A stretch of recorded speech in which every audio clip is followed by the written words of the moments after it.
Hello, good morning. Coordination കോമ്പൗണ്ടുകൾ നന്നായി മനസ്സിലാക്കി തുടങ്ങിയോ? പഠനം കുഴപ്പമില്ലാതെ പോകുന്നു? എഴുതണം കേട്ടോ, എഴുതിയും വരച്ചുമൊക്കെ പഠിക്കുക. കൂടുതൽ എക്സാമ്പിളുകളൊക്കെ വർക്കൗട്ട് ചെയ്യുക, ടെക്സ്റ്റ് വായിക്കുക കൂടെ ചെയ്യണം. പഴുതടച്ച് ഒന്നും കളയരുത്, വൃത്തിയായിട്ട് പഠിച്ചു പോകുക കേട്ടോ. അപ്പോൾ നമ്മൾ ഐസോമെറിസം വരെ ഉള്ള ടോപ്പിക്കുകൾ കണ്ടു. ഇനി 2-3 സെഗ്മെൻ്റ് കൂടിയുണ്ട്. നമ്മളതിൻ്റെ പ്രധാനപ്പെട്ട ഭാഗത്തേക്ക് കിടക്കുകയാണ്. കോഓർഡിനേഷൻ കോമ്പൗണ്ടുകളുടെ ബോണ്ടിങ് ഇൻ കോഓർഡിനേഷൻ കോമ്പൗണ്ട്സ്. വളരെ രസകരമായ ഒരു ടോപ്പിക്കാണ് ബോണ്ടിങ് ഇൻ കോഓർഡിനേഷൻ കോമ്പൗണ്ടുകളെ ഇപ്പോൾ കണ്ടാൽ നിങ്ങളുടെ പേടി പോയി. 2, അവയുടെ നെയിം നിങ്ങൾക്കറിയാം, ജോമെട്രി അറിയാം, അതിൻ്റെ ഐസോമെറിസവും അറിയാം. ഇനി നമ്മൾ കോഓർഡിനേഷൻ കോമ്പൗണ്ടുകളിലെ ബോണ്ടിങ്ങിൻ്റെ പ്രത്യേകതകൾ നോക്കാൻ പോകും. അതിൽ ആദ്യം നിങ്ങൾക്ക് 2 ബോണ്ടുമായി ബന്ധപ്പെട്ട് 2 തിയറിയിലാണ് നമ്മൾ മോളിക്യൂളുകളെ പഠിക്കാൻ പോകുന്നത്. ആദ്യത്തത് വാലൻസ് ബോണ്ട് തിയറി. ഫസ്റ്റ് ഇയറിൽ നമ്മൾ ആ ടേം നമുക്ക് പരിചയമാണ്, VBT, valence bond theory in coordination compound. Valence bond തിയറിയുടെ ആർഗ്യുമെൻറ്റുകൾ പുസ്തകത്തിൽ നിന്നും നിങ്ങൾ ആ സെൻറ്റൻസുകൾ ഏറ്റവും മിനിമൈസ് ചെയ്തിട്ടുണ്ട്. നിങ്ങളത് എഴുതി പഠിക്കണം കേട്ടോ, നോട്ട് തരാം. വാലൻസ് ബോണ്ട് തിയറിയുടെ പ്രധാന arguments. What are the features of valence bond theory of coordination compounds? 1, central metal atom can provide A number of empty orbitals for making coordinate bond. എന്താണ് പറഞ്ഞത്? ഈ തിയറിയുടെ ഒന്നാമത്തെ ആർഗ്യുമെൻ്റ് ഇതാണ്. നമുക്ക് ഓൾറെഡി പറയാമല്ലോ, സെൻട്രൽ മെറ്റൽ ആറ്റം ലിഗാൻഡുകളെ സ്വീകരിക്കണമെങ്കിൽ ഈ central metal ആറ്റത്തിന് എന്തുണ്ടാകണം? Vacant ആയ ഓർബിറ്റലുകൾ ഉണ്ടാകും, അല്ലേ? ഈ വേക്കൻ്റ് ആയ ഓർബിറ്റലുകളുടെ അകത്തോട്ടാണ് ലിഗാൻഡുകൾ എന്തുമായിട്ടാണ് വരുന്നത്? നന്നായിട്ടൊന്ന് ചിന്തിച്ചേ. ഏത് ലിഗാൻഡ് ആകാനുള്ള മിനിമം യോഗ്യത എന്താണ്? ഒരു ലോൺ പെയർ ഇലക്ട്രോൺ എങ്കിലും കൊടുക്കാനുണ്ടാകണം. ഇങ്ങനെ ലോൺ പെയർ ഇലക്ട്രോൺ കൊടുക്കുമ്പോൾ ഏത് ബോണ്ടാണ് ഉണ്ടാകണേ? Coordinate bond. ഇവിടെ കിട്ടിയോ? അപ്പം മെറ്റൽ ആറ്റത്തിൻ്റെ കപ്പാസിറ്റി എന്തായിരിക്കണം? മെറ്റൽ ആറ്റത്തിന് അതിനെ അക്കോമഡേറ്റ് ചെയ്യാൻ ഓർബിറ്റൽ ഉണ്ടാകും. അപ്പോൾ ഈ തിയറി പറയുന്ന ഒന്നാമത്തെ ആർഗ്യുമെൻ്റ് ഇതാണ്, സെൻട്രൽ മെറ്റൽ ആറ്റത്തിന് എന്തുണ്ടാകണം? That should have a number of empty orbitals for making coordinate bond. ഇതാണ് ശരിക്കും അത് ബോണ്ടിന് വേണ്ടി പ്രൊവൈഡ് ചെയ്യുന്ന ഈ ഓർബിറ്റലുകളുടെ എണ്ണമാണ് കോഓർഡിനേഷൻ നമ്പർ. വേറെ രീതിയിൽ പറഞ്ഞാൽ ഞാൻ എഴുതി വെച്ചതേ ഉള്ളൂ. ഇനി രണ്ടാമത്തെ ആർഗ്യുമെന്റ് എന്താണ്? These empty orbitals in central metal atom will hybridize to form equivalent orbitals with definite geometry. നമ്മൾ ഫസ്റ്റിൽ പഠിച്ചിട്ടുണ്ട്. ഇപ്പം 6 ലിഗാൻഡാണ് വരുന്നതെന്നിരിക്കട്ടെ. ഈ 6 ലിഗാൻഡ് വരുമ്പോൾ മെറ്റൽ ആറ്റത്തിൻ്റെ വേക്കൻ്റ് ആയ ഓർബിറ്റലുകൾ D ഓർബിറ്റൽ ഉണ്ടാവാം, S ഓർബിറ്റൽ ഉണ്ടാവാം, P ഓർബിറ്റൽ ഉണ്ടാവാം. മനസ്സിലായല്ലോ? ഓർബിറ്റലുകൾ D ഉണ്ട് 5 എണ്ണം, P 3 എണ്ണം, S 1 എണ്ണം.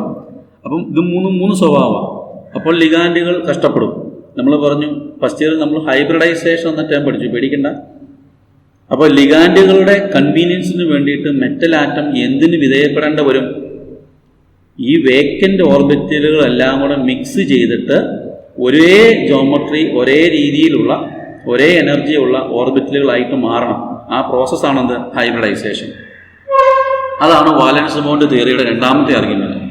empty orbitals in central metal atom will hybridize to form equivalent orbitals with definite geometry. കാര്യം പിടികിട്ടിയോ?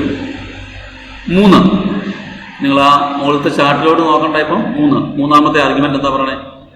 Each ligand has at least 1 lone pair of electrons. എല്ലാ ലിഗാൻഡുകൾക്കും ഈ തിയറി പറയുന്നത് ലിഗാൻഡ് എന്തുണ്ടാകണം? ഒരു ലോൺ പെയർ ഓഫ് ഇലക്ട്രോൺ എങ്കിലും ഉണ്ടാകണം. The electron pairs enter into the hybridised vacant orbitals of metal atom to form metal ligand coordinate bond. ഇത്രയുമാണ് valence bond തിയറിയുടെ പ്രധാന arguments. ഇനി നമ്മൾ ഇടയ്ക്ക് പറഞ്ഞല്ലോ ഹൈബ്രിഡൈസേഷൻ. ആ ഹൈബ്രിഡൈസേഷൻ എന്താണെന്ന് എഴുതിയേക്കണേ? കോഓർഡിനേഷൻ നമ്പർ 4 ആണെങ്കിൽ എൻ്റെ അർത്ഥം 4 ഓർബിറ്റലുകളാണ് മിക്സ് ചെയ്യുന്നതെങ്കിൽ ഹൈബ്രിഡൈസേഷൻ എന്തായിരിക്കും? sp3 ആയിരിക്കും. sp3 ആണെങ്കിൽ ജോമെട്രി എന്തായിരിക്കും? ടെട്രാഹെഡ്രൽ ആണ് എന്നൊന്ന് അറിഞ്ഞിരിക്കണം. ഇതൊരു പൊതു അറിവിലേക്ക് ഒന്ന് എഴുതി വെച്ചേക്കണം. ഇനി 4 വേറൊരു ഓപ്ഷൻ ഉണ്ട്. ഒരു ഡിയും കൂടെ വരാം. dsp2 ആണ്. ഒരു ഡിയും ഒരു എസും 2 പിയും കൂടെ, അതും 4. അങ്ങനെ ഉള്ളപ്പോഴാണ് ഏത് ടൈപ്പ് കോമ്പൗണ്ട് ഉണ്ടാകണേ? സ്ക്വയർ പ്ലെയിനർ. ടെട്രാഹെഡ്രൽ നമ്മൾ ഫസ്റ്റിൽ പഠിച്ചതാണ്. ടെട്രാഹെഡ്രൽ ആണെങ്കിൽ എന്തായിരിക്കണം? sp3 ആണ്. സ്ക്വയർ പ്ലെയിനർ ആണെങ്കിൽ dsp2. ഇനി 6 ഓക്സിഡേഷൻ നമ്പർ എങ്കിൽ 6 വേക്കൻറ്റ് ഓർബിറ്റിലാണ് മിക്സ് ചെയ്യണമെങ്കിൽ ഒക്ടാഹെഡ്രൽ ആയിരിക്കും ഷേപ്പ്. അവിടെയും 2 ടൈപ്പ് ഹൈബ്രിഡൈസേഷൻ വരാം. sp3d2 ആവാം, d2sp3 കേട്ടോ. ഈ 2 ഡിയുടെ മുകളിലാണ് വരേണ്ടത് കേട്ടോ, ds2 അല്ല കേട്ടെ. അതായത് ഇതിപ്പോൾ ഇതിൻ്റെ അർത്ഥം പുറമേ ഉള്ള d2 ആണെന്നും ഇത് അകമേയുള്ള d ആണെന്നും കേട്ടോ. sp3d2ഓ d2sp3ഓ എഴുതിയപ്പോൾ മാറിയപ്പോൾ ഈ 2 ഡിയുടെ മുകളിൽ വരണം. sp3d2 ആവാം, അല്ലെങ്കിൽ d2sp3 ആവാം. ഷേപ്പ് എന്തായിരിക്കും? ഒക്ടാഹെഡ്രൽ. ഇതൊന്ന് അറിഞ്ഞിരുന്നാൽ മതി.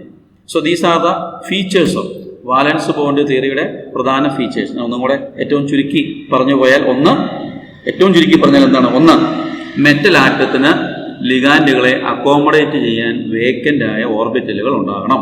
2, ഈ ഓർബിറ്റലുകൾ ഒരേ എനർജി ഉള്ളതാവാൻ വേണ്ടി എന്ത് ചെയ്യും? ഹൈബ്രിഡൈസേഷൻ എന്ന പ്രോസസ്സിന് വിധേയമാകും. 3, ലിഗാൻഡുകൾക്ക് ഒരു ലോൺ പെയർ ഓഫ് ഇലക്ട്രോൺ എങ്കിലും കൊടുക്കാൻ ശേഷിയുണ്ടാകണം. 4, ഈ ഇലക്ട്രോൺ പെയറുകൾ മെറ്റൽ ആറ്റത്തിൻ്റെ ഹൈബ്രിഡൈസ്ഡ് ഓർബിറ്റലുകളിലോട്ട് കയറി കോഓർഡിനേറ്റ് ബോണ്ട് ഉണ്ടാക്കും എന്ന് അറിഞ്ഞിരിക്കണം. ഇനി നമ്മൾ ഈ തിയറി വെച്ച് ചില മോളിക്യൂളുകളെ എക്സ്പ്ലെയിൻ ചെയ്യാൻ പോവാം. ശ്രദ്ധയോടെ ഇരിക്കണം. നിങ്ങൾ ടെക്സ്റ്റ് വായിച്ച് നോക്കണം. തന്നെത്താനെ നോട്ട് ഉണ്ടാക്കാനുള്ള എല്ലാ പോയിന്റ്സും ഞാൻ തരുക നിങ്ങൾ തന്നെ. കാരണം ഒത്തിരി വാരിക്കൂരി എന്ന് എഴുതരുത്. നോക്കിക്കേ, നമ്മൾ ആദ്യം നമ്മുടെ സ്റ്റഡിക്ക് വേണ്ടി എടുക്കുന്ന ഒരു എക്സാമ്പിളാണിത്. CONH3 6 × 3+. നമ്മൾ ഈ കോഓർഡിനേറ്റീവ് പാർട്ട് മാത്രം എടുത്താൽ മതി, കോംപ്ലക്സ് പാർട്ട്. ഈ കോംപ്ലക്സിൻ്റെ അകത്തെ ചോദ്യം ഇതാണ്: explain the bonding hybridization and structure of this complex using valence bond theory. ഇങ്ങനെയാണ് ചോദ്യം. വാലൻസ് ബോണ്ട് തിയറി ഉപയോഗിച്ച് ഈ കോംപ്ലക്സിനെ ബോണ്ടും ഹൈബ്രിഡൈസേഷനും ഒക്കെ എക്സ്പ്ലെയിൻ ചെയ്യാം. ഫസ്റ്റ് ഇയറിനേക്കാളൊക്കെ വളരെ എളുപ്പമാണ്. നോക്കിക്കേ, ഏത് കേസിലും നീ ആദ്യം ചെയ്യേണ്ട പണി ഇതാണ്. ആ മെറ്റൽ ആറ്റത്തിൻ്റെ ഗ്രൗണ്ട് കോൺഫിഗറേഷൻ നമുക്ക് നിങ്ങളുടെ ക്ലാസ് ടേബിളിലൊക്കെ ഉണ്ടല്ലോ, ഇലക്ട്രോണിക് കോൺഫിഗറേഷൻ. അത് വെച്ച് നമുക്ക് ഗ്രൗണ്ട് ഇലക്ട്രോണിക് കോൺഫിഗറേഷൻ അങ്ങോട്ട് അല്ല അറിഞ്ഞിരിക്കാം. അധികം കോംപ്ലക്സിൻ്റെ ഒന്നും ചോദിക്കുകയില്ല, ചിലതൊക്കെ അറിഞ്ഞിരുന്നാൽ മതി. കോബാൾട്ടിൻ്റെ ഗ്രൗണ്ട് സ്റ്റേറ്റ് കോൺഫിഗറേഷൻ നീ അറിഞ്ഞിരിക്കണം. നോക്കിക്കേ, 3d7 4s2. നോക്കി, 3d ആണ് അകത്ത് വരുന്നത്. അതിൻ്റെ കാരണം 4s കഴിഞ്ഞാണ് ശരിക്കും എന്ത് ഫില്ല് ചെയ്യണേ? 4s ഫില്ല് ചെയ്തിട്ടാണ് നമ്മൾ ഔട്ട്ബൗ ഓർഡർ അനുസരിച്ച് മറന്നു പോയില്ലല്ലോ അല്ലേ? 4s കഴിഞ്ഞാൽ 3d വന്നെ, 4s2 3d7. അപ്പോൾ വരയ്ക്കുമ്പോൾ 3d ആദ്യം വരയ്ക്കണം, 3d കഴിഞ്ഞാണ് 4s വരയ്ക്കേണ്ടത്. ഇനി ഗ്രൗണ്ട് സ്റ്റേറ്റ് ഓഫ് കോബാൾട്ട് ഇതാ 3d7 4s2, 3d 4p ഇങ്ങനെ കിടക്കും. ഇനി ഈ കോംപ്ലക്സിൽ കോബാൾട്ട് ഏത് ഓക്സിഡേഷൻ സ്റ്റേറ്റിലാണ്? ഇത് ന്യൂട്രൽ ലിഗാൻഡ്. ഇവിടെ 3+ എന്ന് കൊടുത്തിട്ടുണ്ട്. ഈ 3+ ആരുടെ ചാർജാണ്? അപ്പം കോബാൾട്ടിൻ്റെ. അപ്പോൾ കോബാൾട്ട് ഈ കോംപ്ലക്സിൽ ഏത് ഓക്സിഡേഷൻ സ്റ്റേറ്റിലാണ്? 3+ സ്റ്റേറ്റിലാണ്. എന്താ ഇതിൻ്റെ അർത്ഥം? ഈ ഗ്രൗണ്ട് കോൺഫിഗറേഷനിൽ നിന്നും ഔട്ടറിലുള്ള 3 ഇലക്ട്രോൺ പോകുന്നു എന്നല്ലേ? അതായി വരച്ചേക്കണേ. എവിടെ നിന്നൊക്കെയാണ് പോണേ? 4sന്ന് 2 പോകും, ഇതിൻ്റെ അകത്തുനിന്ന് 1 പോകും. അപ്പോൾ 3 ഇലക്ട്രോൺ പോയതിന് ശേഷമുള്ള CO3+ എന്ന് പറയുന്ന മെറ്റൻ അയണിൻ്റെ ഇലക്ട്രോണിക് കോൺഫിഗറേഷനാണ് ഈ വരച്ചേക്കണേ. പിടികിട്ടിയോ? ഇനി മൂന്നാമത്തെ കണ്ടീഷൻ, ഈ കോംപ്ലക്സിൻ്റെ കാര്യം. കോംപ്ലക്സിൽ നമുക്കറിയാം എത്ര പേര് വേണം? 6 മോണോദന്ത ലിഗാൻഡാണ് വരുന്നത്. അപ്പോൾ ഒക്ടാഹെഡ്രലായിരിക്കില്ല ജോമെട്രി. 6 വന്നെങ്കിൽ എത്ര ഓർബിറ്റിൽ വേണം? 6 ഓർബിറ്റിൽ വേണം. ഇനി ശ്രദ്ധിക്കണം, നമുക്കിപ്പോൾ ഇവിടെ എത്ര ഓർബിറ്റിൽ കിടപ്പുണ്ട്? 1 S കിടപ്പുണ്ട്, 3 B കിടപ്പുണ്ട്. ഇനി 4p കഴിഞ്ഞാൽ ഇവിടെ ഞാൻ വരച്ചിട്ടില്ലെന്നേ ഉള്ളൂ. ഇവിടെ എന്തുണ്ട്? 4d ഉണ്ട്. 4d 5 ഉണ്ട്. ഒന്നുകിൽ ഈ 4dയിൽ നിന്ന് എടുക്കാം. ഇനി വേറൊന്ന്, ഈ കിടക്കുന്ന ഇലക്ട്രോണിന് വേണമെങ്കിൽ ഒതുങ്ങാം. എങ്ങനെ ഒതുങ്ങണേ? 2 വെച്ച് അങ്ങ് പെയറപ്പ് ചെയ്ത് കഴിഞ്ഞാൽ ഇവിടെ 2 ഓർബിറ്റിൽ ഫ്രീ ആവും. അപ്പോൾ ഇതിനാണ് ഇന്നർ ഡി, അകത്തുള്ള 3d ഇന്നർ. അതായത് ഔട്ടർ എത്രയാണ്? 4 n-1d. ഇന്നർ ഡി ആണോ ഔട്ടർ ഡി, അതായത് 4d ആണോ ഉപയോഗിക്കേണ്ടത് എന്നത് ശ്രദ്ധിച്ചിരിക്കണം. ഇന്നർ ഡി ആണോ ഔട്ടർ ഡി ആണോ ബോണ്ടിന് ഉപയോഗിക്കുന്നത് എന്ന് നിശ്ചയിക്കുന്നത് ഈ വരുന്ന ലിഗാൻഡ്. ലിഗാൻഡിന്റെ സ്ട്രെങ്ത് എന്ന് പറയും. വാലൻസ് ബോണ്ട് തിയറിക്ക് കുറേ പരിമിതിയുണ്ട്. നമ്മൾ പിന്നീട് ലിഗാൻഡുകളെ നമ്മൾ സ്ട്രോങ് ലിഗാൻഡ് എന്നും വീക്ക് ലിഗാൻഡ് എന്നും തിരിക്കും. ഞാനത് സൗകര്യത്തിന് ഇവിടെ നമുക്ക് വേണ്ട കുറച്ചെണ്ണത്തിൻ്റെ സൈഡിൽ എഴുതിയിട്ടുണ്ട്. നോട്ടിൽ നിങ്ങൾ എഴുതി വെക്കണം. ഉണ്ടോ? ലിഗാൻഡുകളെ F-OH-H2 ഇതൊക്കെ വീക്ക് ലിഗാൻഡാണ്. എന്നാൽ NH3, CN-CO ഇതൊക്കെ സ്ട്രോങ് ലിഗാൻഡാണ്. ഈ ഒരു ഹിന്റ് വേണം. അപ്പോൾ ഞാൻ പറഞ്ഞു, അകത്തെ ഡി ഓർബിറ്റലാണോ പുറത്തെ ഡി ഓർബിറ്റലാണോ ഉപയോഗിക്കുന്നത് എന്നത് നിശ്ചയിക്കുന്ന ആരാണ്? വരുന്ന ലിഗാൻഡിന്റെ സ്ട്രെങ്താണ്. നമ്മുടെ ലിഗാൻഡ് NH3 ആണ്. NH3 എന്ത് ലിഗാൻഡാണ്? ഒരു സ്ട്രോങ് ലിഗാൻഡാണ്. എന്താ അർത്ഥം? സ്ട്രോങ് ലിഗാൻഡ് ആകുമ്പോൾ നിലവിലുള്ള ഇലക്ട്രോണുകൾ എന്ത് ചെയ്യും? ഒരു സ്ട്രോങ് ആയ ആൾ വരുമ്പോൾ എന്ത് ചെയ്യും? നമ്മൾ വലിയും. അപ്പോൾ ഇങ്ങനെ പറയാം, ഒരു സ്ട്രോങ് ലിഗാൻഡ് NH3 ആയതുകൊണ്ട് ഈ ഇലക്ട്രോണുകൾ they are forced to pair up. കിട്ടിയോ? Since NH3 amine is a strong ligand, the electrons in CO3+ are forced to pair up. അപ്പോൾ എന്ത് ചെയ്യും? രണ്ടെണ്ണം വെച്ച് പരിങ്ങിങ്ങോട്ട് ഒതുങ്ങും. അപ്പോൾ നമുക്ക് അകത്ത് 2 ഓർബിറ്റൽ കിട്ടി. നോക്കിക്കേ, അപ്പോൾ ഹൈബ്രിഡൈസേഷൻ എന്താണ്? D2sp3 ആണ്. ഞാൻ അങ്ങനെ പറഞ്ഞായിരുന്നല്ലോ, ഒക്ടാഹെഡ്രലാകുമ്പോൾ ഒന്നെങ്കിൽ D2sp3 ആവാം, അല്ലെങ്കിൽ sp3d2 ആവാം. അതായത് ആദ്യം D വന്ന അതിൻ്റെ അർത്ഥം N-1D എടുത്തേക്കണത്. N4 ആണ്, 3D എടുത്തേക്കണം. N-1D, അതായത് ഇന്നർ D ആണ് എടുത്തേക്കുന്നത് അർത്ഥം. D കിട്ടിയോ? പുറത്തെ ആണെങ്കിൽ എന്ത് വരും? ND ആണ്. അപ്പോൾ എന്ത് വരും? sp3d2 എന്നായിരിക്കും. അപ്പോൾ ഈ കോംപ്ലക്സ് D2sp3 ആണ് ഹൈബ്രിഡൈസേഷൻ. കാരണം ഇവിടെ കിട്ടിയോ? കാരണം എന്താണ്? NH3 സ്ട്രോങ് ആയ ഒരു ലിഗാൻഡ് ആണെന്നും അതുകൊണ്ട് ഇങ്ങനെ പറയണം, the electrons are forced to pair up, hence the inner d orbitals are used for hybridization. The hybridization is D2sp3. നോക്കിക്കേ, ഞാൻ അപ്പോൾ ഹൈബ്രിഡൈസ് ചെയ്ത് കഴിയുമ്പോൾ ഇതെല്ലാം ഒരേ എനർജി ആവും. ഞാനത് ഇങ്ങനെ വരച്ചേക്കണം. നോക്കിക്കേ, 6 എണ്ണം. ഇതാണ് ഹൈബ്രിഡൈസേഷന് വിധേയമായത്. ഞാൻ ഇങ്ങോട്ട് വരയ്ക്കാത്തോട്ടെ, ഇവിടെ ഇലക്ട്രോൺ കിടപ്പുണ്ട്, ഞാൻ അത് കാണിച്ചിട്ടില്ലെന്നുള്ളൂ. ഇത് ഹൈബ്രിഡൈസേഷൻ. ഞാൻ ഈ ഇൻഡ്യൂമർ കിട്ടാൻ പുസ്തകത്തിൽ ഇങ്ങനെ കാണിയല്ല. ഈ ഇൻഡ്യൂമർ കിട്ടിയേക്കുന്നത് ഈ ഓരോ 6 NH3 ഈ ഹൈബ്രിഡൈസ് ചെയ്ത വേക്കൻ്റ് ഓർബിറ്റലിലോട്ട് 6 NH3യിൽ നിന്നായിട്ട് 6 ജോഡി ഇലക്ട്രോൺ കയറും. കിട്ടിയോ? ഇതാണ് കോർഡിനേറ്റ് ബോണ്ട്. ഞാൻ ആരാണ് കിട്ടാണ്? 6 NH3 വന്ന് 6 കോർഡിനേറ്റ് ബോണ്ട് ഉണ്ടാക്കും. കിട്ടിയോ? ഇനി എക്സ്പ്ലെയിൻ ചെയ്യേണ്ടത് എന്തൊക്കെയാണ്? ഇതാ ചോദിക്കണത്. ഒത്തിരി വലിയ പാരഗ്രാഫ് ടൈപ്പ് ഒന്നും എഴുതി പഠിക്കണ്ട. ഹൈബ്രിഡൈസേഷൻ ഇപ്പം എന്താണ്? D2sp3 ആണ്. ജോമെട്രി എന്താണ്? ഒക്ടാഹെഡ്രലാണ്. NH3 is a strong ligand ആയതുകൊണ്ട് inner orbitals are used for hybridisation.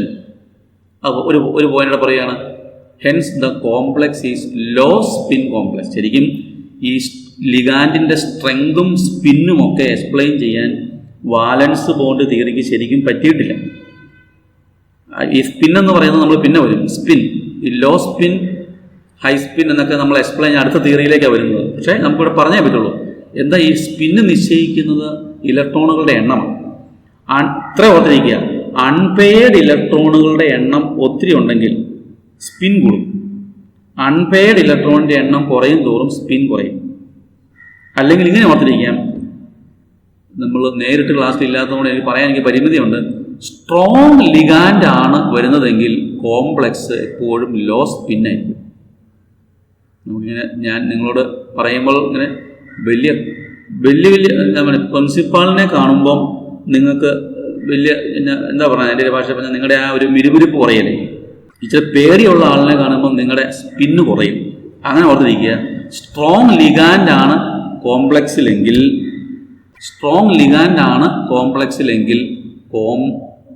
Compound എന്തായിരിക്കും? ലോ സ്പിന്നായിരിക്കും. കാരണം എന്താണ്?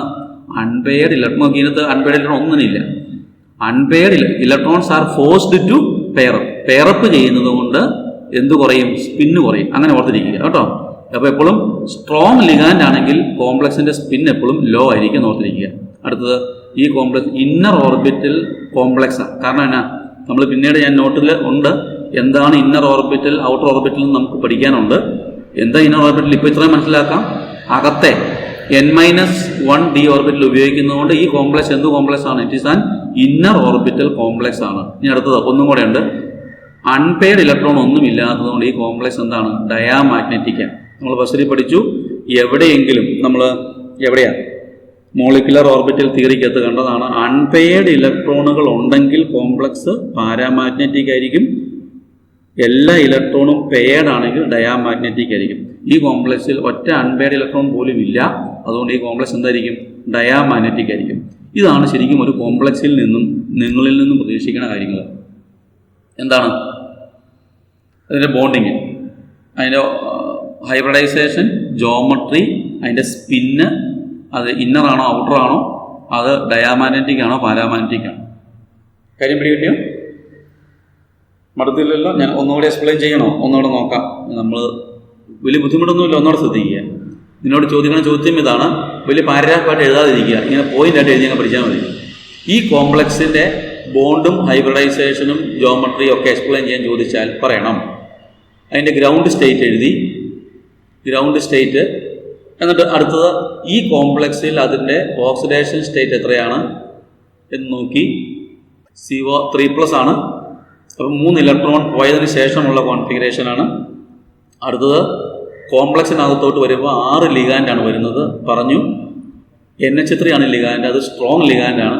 അപ്പോൾ ഇലക്ട്രോൺസ് ആർ ഫോഴ്സ്ഡ് ടു പെയറപ്പ്. ഇലക്ട്രോൺ പെയറപ്പ് ചെയ്താൽ ഇന്നർ അകത്തുള്ള ഡി ഓർബിറ്റലായിരിക്കും ഉപയോഗിക്കുന്നത്. അപ്പോൾ ഹൈബ്രിഡൈസേഷൻ D2sp3 ആണ്. ഇങ്ങനെ ഹൈബ്രിഡൈസ് ചെയ്ത 6 ഓർബിറ്റിലേക്ക് NH3യിൽ നിന്നും ഇലക്ട്രോൺ പെയറുകൾ വന്ന് D2sp3 ഹൈബ്രിഡൈസേഷനാണ്. ജോമെട്രി ഒക്ടാഹെഡ്രലാണ്. NH3 സ്ട്രോങ് ഫീൽഡ് ലിഗാൻഡ് ആയതുകൊണ്ട് കോംപ്ലക്സിൻ്റെ സ്പിൻ എന്തായിരിക്കും? ലോ സ്പിൻ ആയിരിക്കും. ഞാൻ പറഞ്ഞു സ്പിൻ നിശ്ചയിക്കുന്നത് എങ്ങനെയാണ്? സ്ട്രോങ് ലിഗാൻഡ് ആണെങ്കിൽ ലോ സ്പിൻ ആയിരിക്കും എന്ന് ഓർത്തിരിക്കാം. അല്ലെങ്കിൽ അൺപെയർഡ് ഇലക്ട്രോണിൻ്റെ എണ്ണം കുറവാണെങ്കിൽ സ്പിന്ന് ലോ ആയിരിക്കും എന്ന് ഓർത്തിരിക്കാം. ആ ഇന്നർ ഡി ഓർബിറ്റൽ ഉപയോഗിച്ചത് കൊണ്ട് ഇന്നർ ഓർബിറ്റൽ കോംപ്ലക്സ് എന്നാണ് എന്നെ വിളിക്കുന്നത്. ഒരു അൺപെയർഡ് ഇലക്ട്രോൺ പോലും ഇല്ലാത്തത് കൊണ്ട് കോമ്പൗണ്ട് എന്തായിരിക്കും? ഡയാമാഗ്നറ്റിക് ആയിരിക്കും. പിടികിട്ടിയില്ല? നന്നായി പിടിക്കുക. 2 പുസ്തകത്തിൽ വേറെ ഉദാഹരണങ്ങളുണ്ട്. ഞാൻ 2-3 എടുക്കുകയാണ്, നിങ്ങൾ തന്നെ വർക്കൗട്ട് ചെയ്യണം. പുസ്തകത്തിൽ പാരഗ്രാഫായിട്ട് എഴുതിയിട്ടുണ്ട്. അടുത്ത ഓർമ്മ എടുക്കുകയാണ്. COF6. അപ്പോൾ ഒരേ മെറ്റലിൻ്റെ തന്നെ മുമ്പ് നമ്മൾ എഴുതുന്നത് CONH3 ആണ്. ഇതോ COF6 3-. ഇവിടെ നോക്കിക്കേ, എന്താ വ്യത്യാസം? ഇതും കോബാൾട്ട് തന്നെയാണ്. ഞാൻ ഗ്രൗണ്ട് സ്റ്റേറ്റ് കാണിച്ചിട്ടില്ല. ഹിയർ F- എന്ന് പറയുന്നത് ഒരു വീക്ക് ലിഗാൻഡാണ്. ഞാൻ അവിടെ കാണിച്ചായിരുന്നല്ലോ, ഫ്ലൂറിൻ ഒരു ഫ്ലൂറൈഡ് ഒരു വീക്ക് ലിഗാൻഡാണ്. Hence the inner electrons are not forced to pair up. ഇതാണ് ശ്രദ്ധിക്കേണ്ട പോയിന്റ്. ഒരേ മെറ്റലാറ്റത്തിൻ്റെ തന്നെയാണെങ്കിലും ലിഗാൻഡ് മാറിയപ്പോൾ എല്ലാം മാറുന്നു. ശ്രദ്ധിക്കണത്, ലിഗാൻഡ് മാറി. രണ്ടിൻ്റെയും നോക്കി, ഇത് മൈനസ് കാണുമ്പോൾ കുറേ ഓളന്മാർ കോബാൾട്ടിൻ്റെ ഓക്സിഡേഷൻ സ്റ്റേറ്റ് 3- ആണെന്ന് ഓർക്കും. അല്ല കേട്ടോ, ഫ്ലൂറൈഡിൻ്റെ വാലൻസി -1 -6 പ്ലസ് എത്രയാണ്? -3. കോബാൾട്ട് അല്ലെങ്കിൽ മെറ്റലിൻ്റെ എപ്പോഴും പ്ലസ് അല്ലെങ്കിൽ 0 ആയിരിക്കും. കോബാൾട്ടിൻ്റെ +3 തന്നെയാണ്. മുമ്പത്തെ പോലെ തന്നെ 3 ഇലക്ട്രോൺ പോയി. ഇനി കോംപ്ലക്സിൽ ഞാൻ പറഞ്ഞു ഫ്ലൂറൈഡ് എന്താണെന്ന് പറഞ്ഞാൽ വീക്ക് ലിഗാൻഡാണ്. അപ്പം വീക്ക് ലിഗാൻഡ് ആയതുകൊണ്ട് അകത്തുള്ളവർ ഒതുങ്ങുമോ? വരുന്ന ആൾ വീക്കാണെങ്കിൽ അകത്തുള്ളവർ ഒതുങ്ങുമോ? ഇല്ല. അപ്പോൾ എന്ത് ചെയ്യും? അവർ പെയറപ്പ് ചെയ്യല. അപ്പോൾ ഏത് ഓർബിറ്റിൽ എടുക്കേണ്ടി വരും? 4D ഔട്ടർ ഡി ഓർബിറ്റലിനെ എടുക്കേണ്ടി വരും. ഈ ഇലക്ട്രോൺ ഇങ്ങനെ നിൽക്കുള്ളൂ, അത് ഒതുങ്ങിയലാണ്. അപ്പോൾ 4s-ഉം 3p ഉണ്ട്, 2d 4d എടുക്കേണ്ടി വരും. അപ്പോൾ നിങ്ങൾക്ക് കാര്യങ്ങൾ പിടികിട്ടുന്നുണ്ടല്ലോ. അപ്പോൾ ഹൈബ്രിഡൈസേഷൻ നോക്കി എന്താണ്? sp3d2 ആണ്. sp3d2. ഇനിയിപ്പോൾ ഹൈബ്രിഡൈസേഷൻ sp3d2 ആണ്. കോംപ്ലക്സ് ഒക്ടാഹെഡ്രൽ തന്നെയാണ്. ഹൈ സ്പിന്നാണ്. ഞാൻ മുമ്പ് പറഞ്ഞല്ലോ, വീക്ക് ആണെങ്കിൽ ഹൈ സ്പിൻ, വരുന്നത് വീക്ക് ആണെങ്കിൽ ഇരിക്കുന്നയാളുടെ തൂക്കേട് കൂടും. അങ്ങനെ ഓർത്തിരിക്കുക, ഹൈ സ്പിന്ന് കൂടും. അല്ലെങ്കിൽ അതിൻ്റെ അർത്ഥം തന്നെ അൺപെയർഡ് ഇലക്ട്രോണുകളുടെ എണ്ണം കൂടുതലാണ്, അപ്പോൾ സ്പിന്ന് കൂടും. കിട്ടിയിട്ട് അതാണ് അതിൻ്റെ ശരിക്കുള്ള കാരണം കേട്ടോ. എന്തുകൊണ്ടാണ് ഹൈ സ്പിന്നൊക്കെ ചോദിക്കാതെ ഞാൻ വിശദമായി കിട്ടാകണേ? അൺപെയർഡ് ഇലക്ട്രോണിൻ്റെ എണ്ണം കൂടുതലായതുകൊണ്ട് ഹൈ സ്പിന്നായിരിക്കും. ഔട്ടർ ഓർബിറ്റൽ കോംപ്ലക്സ് ആണ്. പാരാമാഗ്നറ്റിക് നോക്കി, എല്ലാം കോൺട്രഡിക്ടറിയാണ്. ചിലപ്പോൾ നിങ്ങളോട് കമ്പയർ ചെയ്യും. നമ്മൾ തൊട്ട് മുമ്പ് പഠിച്ചത് കോബാൾട്ടിൻ്റെ NH3 എന്താണ്? ഡയാമാഗ്നറ്റിക് ആണ്. ഇത് പാരാമാഗ്നറ്റിക് ആണ്. ഇത് ലോ സ്പിൻ ആണ്, അത് ഹൈ സ്പിൻ ആണ്. കമ്പയർ ചെയ്യുക എന്തുകൊണ്ടെന്നൊക്കെ പറഞ്ഞ് ചോദിക്കാം. പിന്നെ കാരണം പിടികിട്ടി. ഒറ്റ കാരണം, മെയിൻ പോയിന്റ് എന്താണ്? അങ്ങേപ്പുറം NH3 സ്ട്രോങ് ലിഗാൻഡാണ്. ഇവിടെ F ഒരു വീക്ക് ലിഗാൻഡ് ആയപ്പോൾ പ്രോപ്പർട്ടി എല്ലാം മാറി. കാര്യം പിടികിട്ടിയല്ലോ. നന്നായി ഇത് പഠിക്കണം. ഇനി വേറൊരു ഉദാഹരണം. വേറൊരു ഉദാഹരണം, അയണിൻ്റെ 2 എടുത്തേക്ക് പോവാം. ഇത് പണ്ടൊക്കെ ചോദിക്കുന്നൊരു ചോദ്യമാണ്. നോക്കിക്കേ, FeCN6 3- ഇവിടെ ഹെക്സാ സയനോഫെറേറ്റ് 3 ആണ് അല്ലേ. ഇവിടെ സയനോ -1 ആണ്, ഇവിടെ 3 - 1 അയണിൻ്റെ വാലൻസ് എത്രയായിരിക്കണം? +3 ആണ്. അതാണ് ഇതിനെ പഴയ IUPAC അല്ലാത്തൊരു കോമൺ നെയിം എന്നാണ് നിങ്ങൾ ഫെറി സൈനൈഡ്. നിങ്ങൾ കേട്ടിട്ടുണ്ട പോലെ ഫെറി സൈനൈഡും ഫെറോ സൈനൈഡും. ഫെറിക്കിൽ നിന്നാണ് ആ ഫെറി വന്നേക്കണേ. ഇക്ക് +3 ഹയർ ഓക്സിഡേഷൻ സ്റ്റേറ്റ് കേട്ടോ. ഇത് ഫെറി സൈനൈഡ്. അയണിൻ്റെ ഗ്രൗണ്ട് സ്റ്റേറ്റ് ഇതാണ് 3D6 അപ്പോൾ ഓക്സിഡേഷൻ സ്റ്റേറ്റ് 3 ആണ്. 3 ഇലക്ട്രോൺ പോയി, 4s നിന്ന് 2 പോയി, 3Dയിൽ നിന്ന് 1 പോയപ്പോൾ 3D5 ആയിട്ട് നിൽക്കുന്നു. ഇനി Cn- സ്ട്രോങ് ലിഗാൻഡാണ്. അപ്പോൾ ഇലക്ട്രോൺസ് ആർ ഫോഴ്സ്ഡ് ടു പെയറപ്പ് ചെയ്യുമ്പോൾ എന്ത് വരുന്നു? 5 ഉണ്ട്, 2, 4, ഇത് അൺപെയർഡാണ്. ബാക്കി ഹൈബ്രിഡൈസേഷൻ എന്താണ്? ഇന്നർ ഡി ഉപയോഗിക്കണേ, D2sp3. അതൊക്കെ ശരിയാണ്. D2sp3 ഒക്ടാഹെഡ്രലാണ്. Spin law സ്പിന്നാണ്. കാരണം ലോ സ്പിന്നാകാൻ കാരണം അതിനാണ് ഫ്ലൂറിൻ സ്ട്രോങ് ലിഗാൻഡ് ആയതുകൊണ്ട് ലോ സ്പിന്നാണ്. അൺപെയർഡ് ഇലക്ട്രോണിൻ്റെ എണ്ണം കുറവാണ്, കാര്യം പിടിയിട്ടില്ല, ഒക്ടാഹെഡ്രലൊക്കെയാണ്. ഇനി പക്ഷേ കോമ്പൗണ്ട് എന്താണ്? Paramagnetic.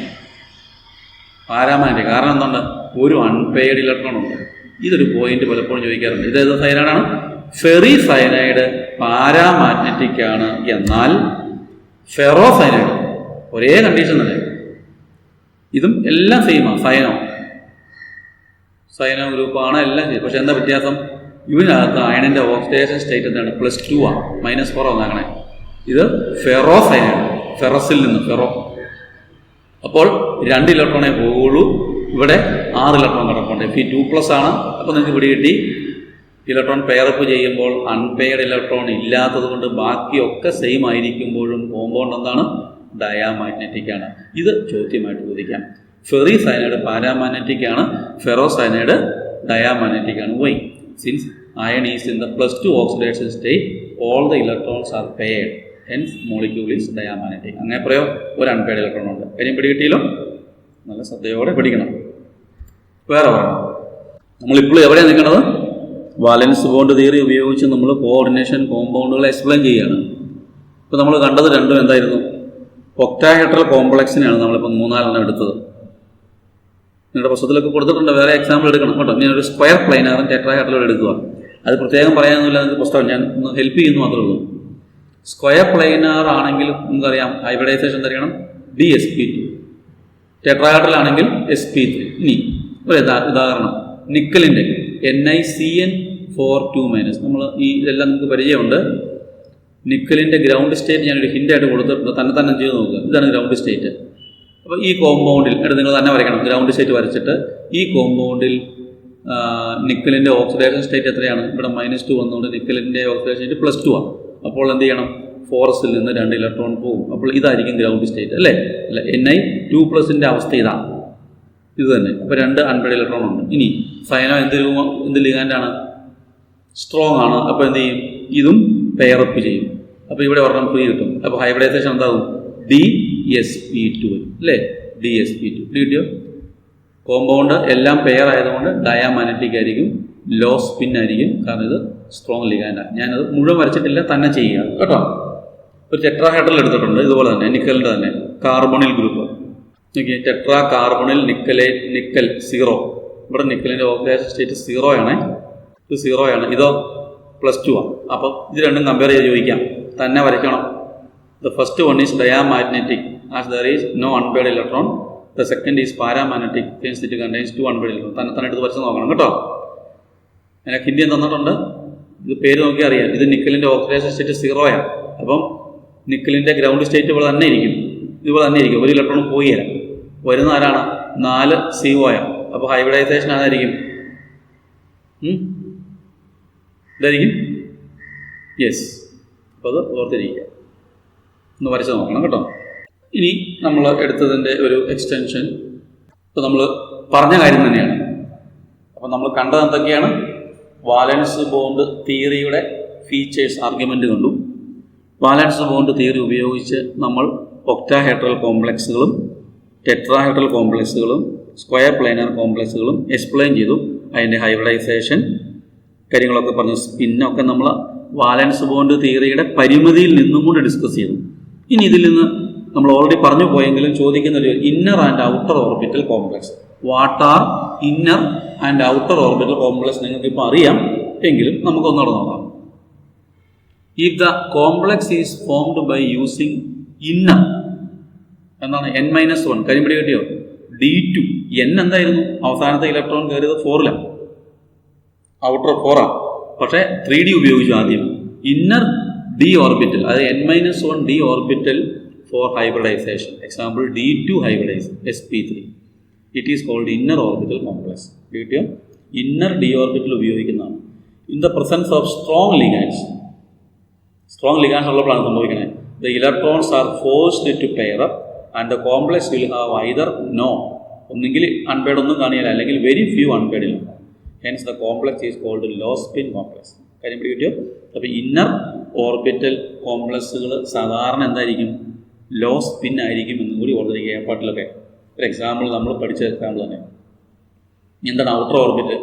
In the presence of weak ligands the complex is formed by the use of outer d, അത് ND 4D തന്നെ orbitals for hybridisation. Example sp3d2. Such complex is called outer orbital complex. Since the inner electrons are not forced to pair up, complex will have a large number of unpaired electrons. Such complex is high spin complex. ഇത് നമ്മൾ കണ്ട ഉദാഹരണം തന്നെയാണ്. അപ്പം ഇവിടെ ഞാൻ ഉദ്ദേശിക്കുന്നത് ചോദ്യം ഇങ്ങനെയാണ്: what are inner and outer orbital complex? Give example. കേട്ടല്ലോ. ഇനി വാലൻസ് ബോണ്ട് തിയറി, നമുക്ക് 2 തിയറി നിങ്ങൾക്ക് പഠിക്കാനുണ്ട്. വാലൻസ് ബോണ്ട് തിയറിക്ക് കുറേ പരിമിതികളുണ്ട്, ഒന്ന് അറിഞ്ഞിരിക്കുക. What are the limitations of valence bond theory? ഒന്ന്, it is built upon many assumptions. ഒത്തിരി കാര്യങ്ങൾ ഞാൻ ഇപ്പം സ്ട്രോങ്ങും വീക്കും ഒക്കെ പറഞ്ഞെങ്കിലും അതിന് വലിയൊരു എന്തുകൊണ്ടാണ് എന്നൊന്നുമില്ല. അതൊക്കെ അടുത്ത തിയറിയിലാണ് അങ്ങനെ വരുന്നത്. Built upon many assumptions. Doesn't explain the colour of complex. നിങ്ങൾ ഡി ബ്ലോക്ക് ഒക്കെ പഠിക്കുമ്പോൾ കാണും ഓൾ ദ കോർഡിനേഷൻ കോമ്പൗണ്ട്സ് അല്ലെ complexes are all coloured compounds. എന്തുകൊണ്ടാണ് കളർ വരുന്നത്? കൃത്യമായ എക്സ്പ്ലനേഷൻ ഇല്ല. The exact calculation of magnetic moment is not possible. It does not explain the stability of complex. Why complexes are stable or this complex. ഇപ്പോൾ കോബാൾട്ടിൻ്റെ തന്നെ നമ്മൾ കുറേ കോമ്പൗണ്ടുകളുണ്ട് വിച്ച് ഈസ് മോർ സ്റ്റേബിൾ. ആ സ്റ്റെബിലിറ്റി എക്സ്പ്ലെയിൻ ചെയ്യാൻ പറ്റുന്നില്ല. And it cannot distinguish between weak and strong ligands. Exact ആയിട്ട് നമ്മളങ്ങ് പറഞ്ഞു എന്നേ ഉള്ളൂ. ഡിസ്കഷൻ്റെ കൺവീനിയൻസിന് വേണ്ടിയിട്ട് ഞാനങ്ങ് പറഞ്ഞു എന്ന് മാത്രമേ ഉള്ളൂ. എക്സാക്റ്റ് ആയിട്ട് ഡിസ്ക്രിമിനേറ്റ് ചെയ്യുന്നില്ല what are weak and strong ligands. It fails to explain the spin of a complex. സ്പിന്നുമൊക്കെ പരിമിതമായ ഒരു ഭാഷയിൽ പറയുന്നതേ ഉള്ളൂ, എക്സാക്റ്റ് എക്സ്പ്ലനേഷൻ ഇല്ല. അതൊക്കെ അടുത്ത തിയറിയിലാണ്. അപ്പം ദീസ് ആർ ദ limitations. ചിലപ്പോൾ ചോദിക്കാം what are the drawbacks or demerits or limitations of വാലൻസ് theory. അപ്പോൾ ഇതോടുകൂടി നമ്മളെ വാലൻസ് ബോണ്ട് തിയറി അന്ന് തീരുകയാണ്. നന്നായി പഠിക്കണം കേട്ടോ. വാലൻസ് ബോണ്ട് തിയറി നമ്മൾ വൃത്തിയായിട്ട് പറഞ്ഞിട്ടുണ്ട്. വാലൻസ് ബോണ്ട് തിയറിയുടെ ആർഗ്യുമെൻറ്റിൽ തുടങ്ങി കോംപ്ലക്സുകളുടെ സ്ട്രക്ചറും ഹൈബ്രിഡൈസേഷനും ഒക്കെ എക്സ്പ്ലെയിൻ ചെയ്യുന്ന കാര്യം.